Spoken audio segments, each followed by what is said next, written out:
नमस्कार, BTV news के इस बुलेटिन में आपका स्वागत है। सबसे पहले आइए एक नजर डालते हैं आज की कुछ खास खबरों पर।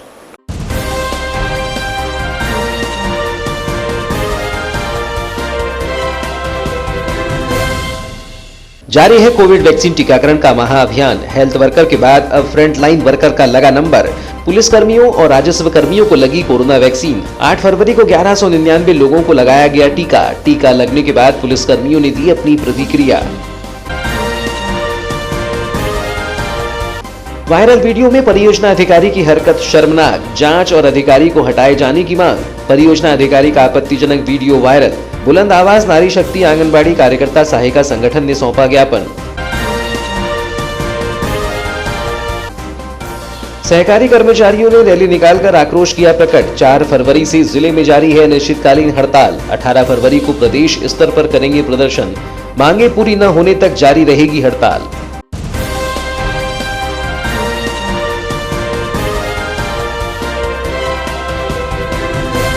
और अब समाचार विस्तार से। बीते दिसंबर 2019 में चीन के वुहान शहर में तबाही की शुरुआत करने के बाद कोरोना वायरस ने पूरी दुनिया के साथ भारत की तस्वीर और तकदीर बदलने की कोशिश की। भारत ने कोरोना को करारा जवाब दिया और आज दुनिया के कई विकसित देशों की तुलना में भारत इस विनाशकारी वायरस का बहुत अच्छी तरह मुकाबला कर रहा है। मुकाबले की इस कड़ी में 16 जनवरी को भारत में दुनिया के सबसे बड़े टीकाकरण अभियान की शुरुआत हो गई है, जहां बालाघाट जिले में भी टीकाकरण अभियान की शुरुआत के बाद से अब तक स्वास्थ्य कर्मियों को वैक्सीन लगाई जा चुकी है, जबकि 8 फरवरी से दूसरे चरण में हेल्थ वर्कर के बाद अब फ्रंटलाइन वर्कर का नंबर लग गया है। 16 जनवरी को प्रधानमंत्री नरेंद्र मोदी के उद्बोधन के बाद पूरे देश में कोविड वैक्सीनेशन प्रारंभ किया गया था, जिसके बाद लगातार जिले में स्वास्थ्य कर्मियों का वैक्सीनेशन किया जा रहा था। जिसके बाद 8 फरवरी से हेल्थ वर्कर के बाद अब फ्रंट लाइन वर्कर का नंबर लग गया है, जिसके तहत सोमवार को बालाघाट शहीद भगत सिंह जिला चिकित्सालय में पुलिस कर्मियों सहित राजस्व कर्मियों को कोविड वैक्सीन लगाई गई। इस दौरान नगर पुलिस अधीक्षक सहित कोतवाली थाना प्रभारी एवं बड़ी संख्या में पुलिस कर्मियों ने वैक्सीनेशन करवाया, जिसके तहत जिले भर में 8 फरवरी को 1199 पुलिसकर्मियों सहित राजस्व कर्मियों को वैक्सीन लगाई गई।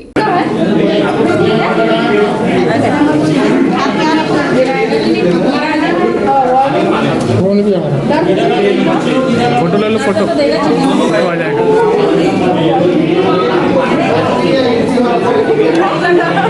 बता दें कि पुलिसकर्मियों ने कोरोना काल में सड़क पर रहकर अपनी न केवल ड्यूटी की बल्कि अपनी जान तक कुर्बान कर दी। पुलिस के कई कर्मचारी और अधिकारियों को कोरोना संक्रमण भी हुआ, लेकिन कोई भी ड्यूटी करने से पीछे नहीं हटा। हेल्थ वर्कर के बाद फ्रंटलाइन वर्कर को टीका लगाना आज से शुरू हो गया। पुलिस ने कोरोना में लॉकडाउन के दौरान अब तक लगातार ड्यूटी की है। बता दें कि आंकड़ों के अनुसार अब तक पुलिस विभाग के 125 से ज्यादा पुलिसकर्मी और अधिकारी कोरोना पॉजिटिव हो चुके हैं। उनके परिजन भी संक्रमित हुए हैं। कोविड वैक्सीन लगाने पहुंचे नगर पुलिस अधीक्षक कंडिक श्रीवास्तव ने बताया कि आज से बालाघाट के 4 सेंटरों में वैक्सीनेशन कार्य प्रारंभ हुआ है, जिसमें फ्रंटलाइन वर्कर का कोविड वैक्सीनेशन प्रारंभ हुआ है, जो कि 8, 10, 11 और 13 फरवरी तक चलेगा, जिसके तहत मैंने और अन्य पुलिस अधिकारी कर्मचारियों ने कोविड वैक्सीनेशन कराया है। उन्होंने कहा कि कोविड वैक्सीन का टीका पूरी तरह से सुरक्षित है और इसके कोई साइड इफेक्ट भी नहीं होने वाले हैं। आम नागरिकों को यह टीका अवश्य लगाना चाहिए और कोरोना को हराना चाहिए। कोविड वैक्सीन लगाया सर, कितने वर्करों ने लगाया और आपके द्वारा और टीए सबके द्वारा भी लगाई क्या? देखिए, आज बालाघाट में जो 4 सेंटर हैं, इस पर फ्रंटलाइन वर्कर्स का कोविड वैक्सीनेशन आज से स्टार्ट हुआ है, जो कि 8 तारीख, 10 तारीख, 11 तारीख और 13 तारीख को चलेगा, जिसमें पुलिस विभाग, रेवेन्यू विभाग और पंचायत विभाग के कर्मचारियों का इसमें वैक्सीनेशन होगा। तो जैसा कि आप देख रहे हैं कि अभी वैक्सीनेशन चल ही रहा है, जिसमें मैंने भी, टीआई कोतवाली साहब ने भी और हमारे अन्य स्टाफ ने आज कोविड वैक्सीनेशन करवाया है। और 5 बजे आपको एग्जैक्ट आंकड़े पता चलेंगे कि आज कितने हुए। अभी वैक्सीनेशन जारी है। सर, कितने लोगों ने, कितने अधिकारी कर्मचारी लगे आपके विभाग के जो इस वैक्सीन को लगाएंगे? लिस्ट में कितने लोगों का नाम है? जिसमें लगभग 600 लोगों के नाम है, जिसमें रेवेन्यू पुलिस मिलाकर है। और ये सिर्फ 8 फरवरी के नाम है जो मैं बता रहा हूँ संख्या। बाकी फिर 3 दिन की संख्या 1 दिन पहले जारी होगी। 10 तारीख, 11 तारीख और 13 तारीख की। तो उसमें आपको पता चलेगा कि उन दिनों पर कितने कर्मचारी हैं। सर आम जनता में वैक्सीन को लेकर भय है तो क्या अपील करना चाहिए कि आपने वैक्सीन लगवा लिया है तो? देखिए, जैसे कि आप जानते हैं कि ये वैक्सीनेशन जो हैं ये काफ़ी ज़्यादा साइंटिफिक रिसर्च के बाद और डॉक्टरों के और WHO के अप्रूवल के बाद जारी हुए हैं। तो मेरे विचार से तो वैक्सीनेशन पर किसी भी प्रकार का जो एक वहम है या किसी में एक डर है वो होना जायज़ नहीं है। और जैसा कि आप देख ही रहे हैं कि यहाँ पर बालाघाट में भी काफ़ी समय से वैक्सीनेशन जारी है और पूरे देश में भी जारी है। बट इस प्रकार की खबरें ज़्यादातर कहीं से आई नहीं है कि किसी को इसके साइड इफ़ेक्ट्स हुए हैं। तो उम्मीद करता हूँ कि बालाघाट में भी ऐसा कुछ नहीं होगा। और जैसा कि हमने भी अभी वैक्सीनेशन करवाया है तो हमें भी किसी भी प्रकार का कुछ भी असामान्य महसूस नहीं हो रहा है। महिला बाल विकास विभाग के खैरलांजी परियोजना अधिकारी लोकेश उके का एक महिला के साथ आपत्तिजनक वीडियो के सामने आने के बाद भले ही उनके सहयोगी ने उसे गलत बताने में लगे हैं, लेकिन वायरल वीडियो से महिला बाल विकास विभाग की छवि पर असर पड़ा है। जिस विभाग के पास महिलाओं की सुरक्षा की जिम्मेदारी हो और उसी विभाग के परियोजना अधिकारी द्वारा शासकीय आवास में एक अधीनस्थ महिला के साथ आपत्तिजनक स्थिति में पकड़ाए जाने और स्वयं एवं महिला मित्र को बचाते हुए भागने के मामले से यह साफ जाहिर हो गया है कि परियोजना अधिकारी की गतिविधि संदेहास्पद थी। बहरहाल वायरल वीडियो के बाद यह मामला तेजी से गरमाने लगा है, जहां बालाघाट में मध्य प्रदेश बुलंद नारी शक्ति आंगनबाड़ी कार्यकर्ता एवं सहायिका संगठन जिला अध्यक्ष योगिता कावड़े ने इस घटना को विभाग और आंगनबाड़ी कार्यकर्ता एवं सहायिकाओं के लिए शर्मसार करने वाली घटना बताते हुए इस पूरे मामले की निष्पक्ष उच्च स्तरीय जांच करवाए जाने की मांग की है। मध्य प्रदेश बुलंद आवाज नारी शक्ति आंगनबाड़ी कार्यकर्ता एवं सहायिका संगठन जिला अध्यक्ष योगिता कावड़े ने आंगनबाड़ी कार्यकर्ताओं के साथ कलेक्टर, पुलिस अधीक्षक अभिषेक तिवारी, महिला बाल विकास अधिकारी लीना चौधरी को खैरलांजी परियोजना अधिकारी एवं आंगनबाड़ी कार्यकर्ता का अश्लीलता भरा वीडियो एवं फोटो वाली घटना की उच्च स्तरीय जांच की मांग की है। जिलाध्यक्ष योगिता कावड़े ने कहा कि वायरल वीडियो में खैरलांजी महिला बाल विकास के परियोजना अधिकारी लोकेश उके और विभागीय महिला कर्मचारी स्पष्ट तौर से दिखाई दे रहे हैं। वीडियो में आपत्तिजनक सामग्री भी देखी जा रही है। यह घटनाक्रम महिला एवं बाल विकास के कर्मचारी के लिए शर्मसार करने वाली है। महिलाओं की सुरक्षा के लिए बनाए गए इस विभाग के अधिकारी के आपत्तिजनक वीडियो से जनता में विभाग की छवि और विभाग में कार्य कर रहे सभी कर्मचारियों के लिए बेहद लज्जा की बात है। संगठन परियोजना अधिकारी और सहकर्मी महिला के कृत्य की घोर निंदा करता है और मांग करता है कि मामले की उच्च स्तरीय जांच की जाए, ताकि भविष्य में जिम्मेदार पर बैठा कोई भी 1000 बार सोचे। कलेक्टर में हम लोग ज्ञापन सौंपने इसलिए आए हैं कि आप लोगों को पता होगा कि जो सोशल मीडिया के द्वारा परियोजना अधिकारी का वीडियो वायरल हो रहा है, और उस विषय में हम लोग आज हमारे विभागीय अधिकारी और कलेक्टर महोदय को ज्ञापन देंगे। क्या लग रहा है आपको, जिस टाइप का सोशल मीडिया पे वीडियो वायरल हो रहा है, तो इसमें क्या चाहते हैं आप, क्या होना चाहिए? इसमें तो मैं उनके व्यक्ति विशेष पे तो बिल्कुल नहीं चाहूँगी, और मैं ये चाहूँगी कि हमारा एक विभागीय प्रशासन है और विभागीय अधिकारी अगर इस टाइप की हरकत करे तो समाज में हम लोगों के लिए एक घोर निंदा की बात है, शर्मिंदा वाली बातें हैं। और हम लोग समाज में चेहरा उठाकर इन्हें किस तरीके से हम लोग सामने पेश करेंगे, क्योंकि एक वरिष्ठ अधिकारी हैं और इस टाइप की हरकतें हमारे विभाग के लिए शर्मिंदा है। अपनी 3 सूत्री मांगों को लेकर अनिश्चितकालीन कलमबंद हड़ताल पर जुटे जिले के सहकारिता समिति कर्मचारी महासंघ के द्वारा नित नए तरीकों से सरकार को चेताने का प्रयास किया जा रहा है, जिसके तहत संगठन के द्वारा विभिन्न प्रकार के आयोजन भी किए जा रहे हैं। इसी तारतम्य में सोमवार को संगठन के द्वारा नगर में रैली निकालकर अपनी मांगों को लेकर प्रदर्शन किया गया। आयोजित की गई यह आक्रोश रैली नगर के मुख्य मार्गों से होते हुए पुनः धरना स्थल पर जाकर समाप्त हुई। 1 फरवरी से पूरे प्रदेश में अनिश्चितकालीन धरना प्रदर्शन कलमबंद आंदोलन किया गया। वहीं जिले में 4 फरवरी से आंदोलन शुरू हो गया है। जब तक सरकार द्वारा मांगे पूरी नहीं की जाएगी, तब तक कलमबंद हड़ताल जारी रहेगी। बता दें कि हड़ताल के चलते सहकारी समितियों में समर्थन मूल्य पर खरीदी जाने वाला गेहूं, चना, सरसों, मसूर के लिए हो रहा पंजीयन कार्य बंद हो गया है। इसके अलावा किसानों को सोसाइटी के माध्यम से मिलने वाली सुविधाएं, जिसमें खाद, बीज भी नहीं मिल पा रही है, जबकि राशन दुकानों से गरीबों को राशन का वितरण नहीं हो रहा है। ऐसे में सहकारी समितियों के कर्मचारियों की हड़ताल से आम आदमी की परेशानी बढ़ना लाजमी है। जिलाध्यक्ष पीसी चौहान ने मांगों के विषय में जानकारी देते हुए बताया कि 3 सूत्री मांगों के तहत सहकारी समितियों के प्रभारी प्रबंधक, सहायक प्रबंधक, विक्रेताओं, लेखापाल, लिपिक, कंप्यूटर ऑपरेटर, भत्ते, चौकीदार को शासकीय कर्मचारी घोषित कर मध्य प्रदेश सरकार के कर्मचारियों की तरह वेतन, भत्ते, बीमा व अन्य सुविधाओं का लाभ देने आदेश पारित किया जाए। सार्वजनिक वितरण प्रणाली में शासन द्वारा जो राशन काटा गया है उसे तुरंत आवंटित कर प्रशासन द्वारा कर्मचारियों पर दर्ज किए गए मामले को वापस लिया जाए। संस्थाओं का पीडीएस कमीशन कई वर्षों से भुगतान नहीं किया गया है, उसे तत्काल भुगतान कर आगे भी हर महीने भुगतान किया जाए। गेहूं, चना, सरसों, धान, ज्वार, बाजरा, मक्का आदि उपार्जन कार्य के कमीशन, प्रासंगिक व्यय का कई वर्षों से भुगतान नहीं किया गया है, जिसके तुरंत भुगतान के आदेश जारी किए जाएं, आदि मांगे शामिल है। ये हमारे पूरे मध्य प्रदेश में 52 जिलों में ऐसी रैली के माध्यम से माननीय सरकार को दिखाना चाह रहे हैं और आज ये 5वां दिन है हमारी हड़ताल का और निरंतर या अनिश्चितकालीन हड़ताल है। श्रीमान जी आपको संज्ञान में हमने ला दी थी।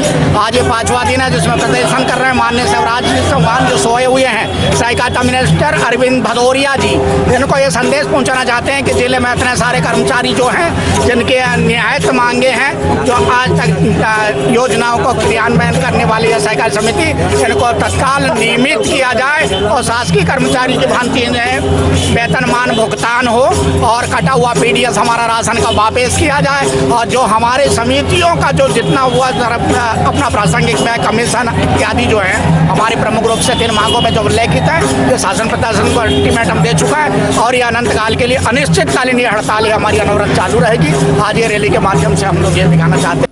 सोमवार को संगठन के द्वारा रैली निकालकर अपना आक्रोश व्यक्त किया गया। इस रैली में शामिल कर्मचारी अपने हाथों में मांग की तख्ती और बैनर पोस्टर लिए नजर आए, जिन्होंने मांग पूरी न होने तक अनिश्चितकालीन हड़ताल शुरू रखने की बात कही। जिले के सबसे बड़े महाविद्यालय जटाशंकर त्रिवेदी स्नातकोत्तर महाविद्यालय में इन दिनों असामाजिक तत्वों की घुसपैठ बढ़ गई है, जिससे महाविद्यालय की छात्राओं को हो रही परेशानी की जानकारी मिलने के बाद विहिप और बजरंग दल ने 8 फरवरी को महाविद्यालय प्राचार्य के नाम ज्ञापन सौंपकर महाविद्यालय में असामाजिक तत्वों की घुसपैठ को तत्काल बंद किए जाने की मांग की है। विहिप जिला सहमंत्री दुर्गेश शर्मा ने बताया कि महाविद्यालय में अध्ययनरत छात्राओं से जानकारी मिली थी कि महाविद्यालय में अनाधिकृत रूप से असामाजिक तत्व महाविद्यालय में पहुंच रहे हैं, जो महाविद्यालय परिसर में छात्राओं पर फप्तियां कसते हैं और गंदे कमेंट पास करते हैं, जिससे उन्हें महाविद्यालय आने में आत्मग्लानि और पढ़ाई में मानसिक परेशानी हो रही है, जिसे गंभीरता से लेते हुए विहिप और बजरंग दल द्वारा संयुक्त रूप से प्राचार्य के नाम ज्ञापन सौंपकर कार्यवाही की मांग की गई।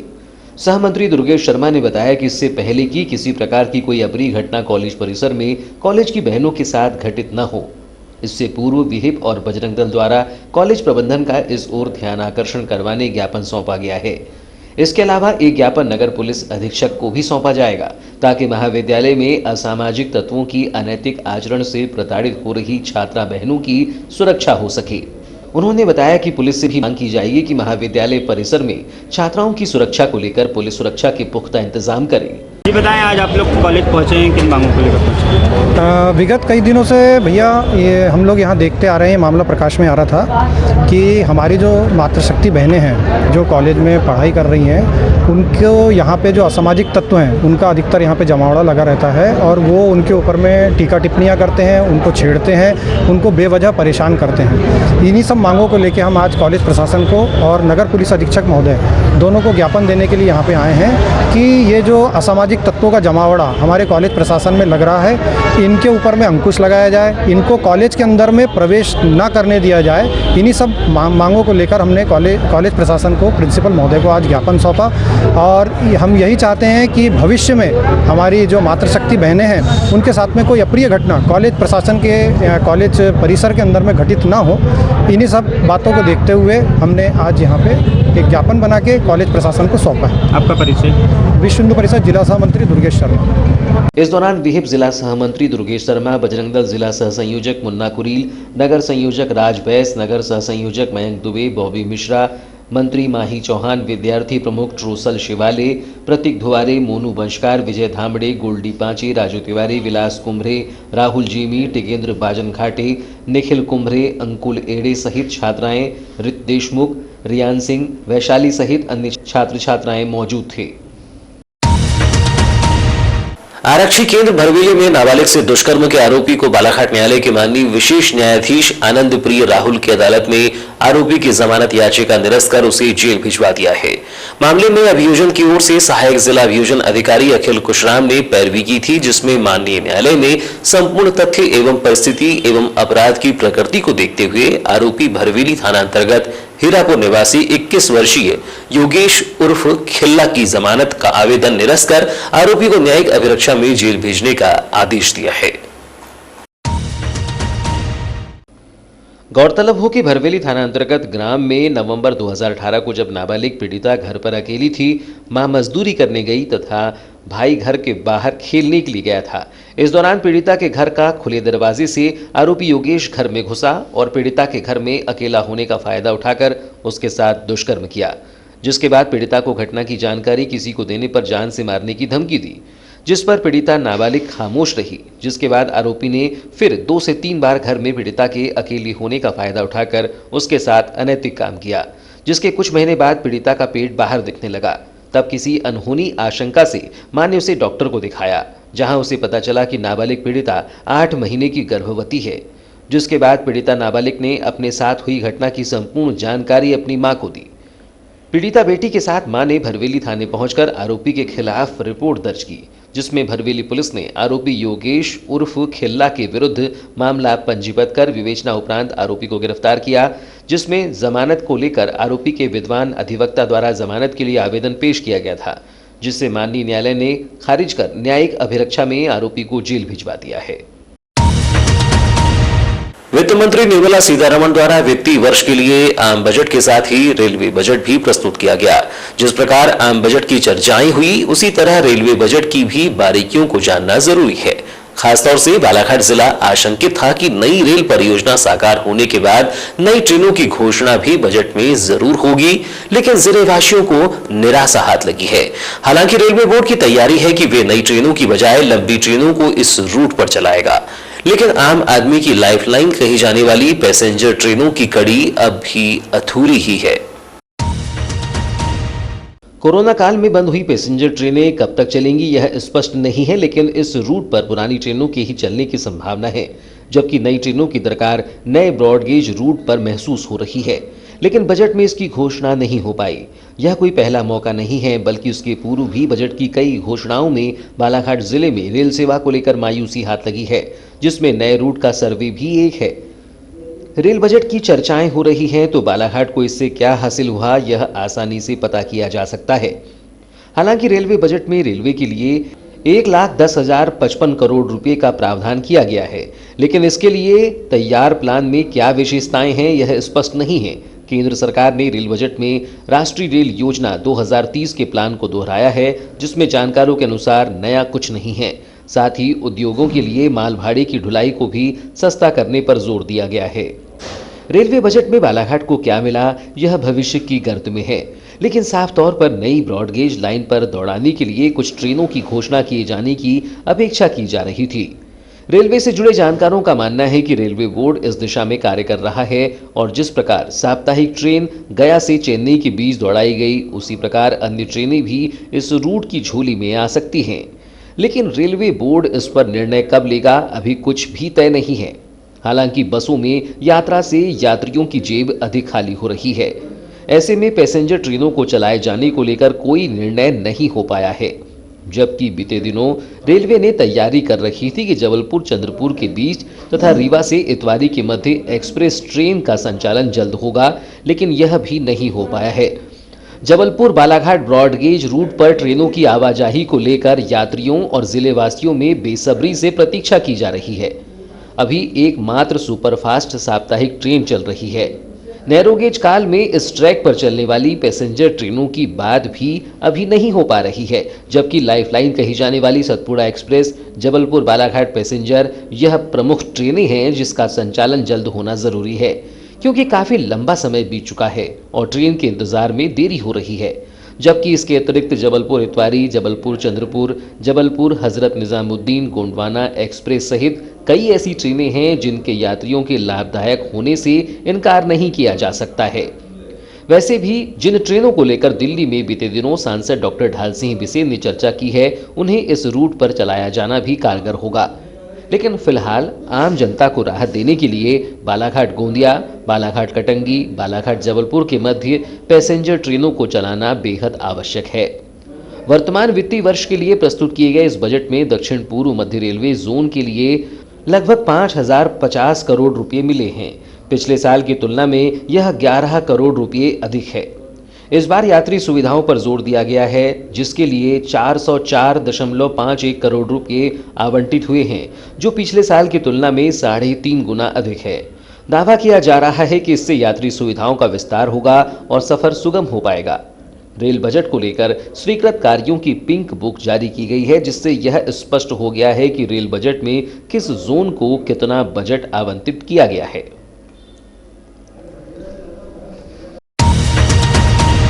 और अब अंत में चलते चलते आइए एक नजर डालते हैं आज की कुछ खास खबरों पर।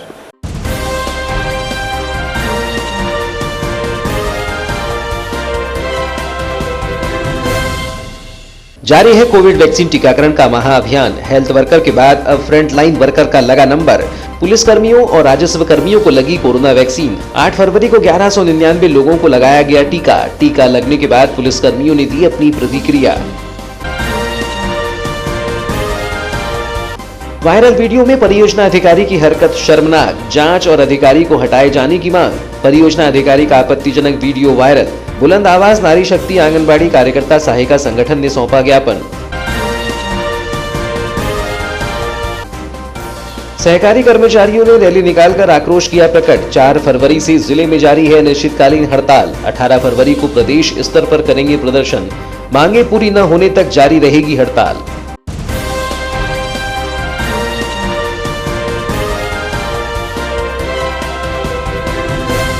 तो ये थी अब तक की खबरें। नई खबरों के साथ एक बार फिर हम हाजिर होंगे। तब तक के लिए दीजिए इजाजत। नमस्कार।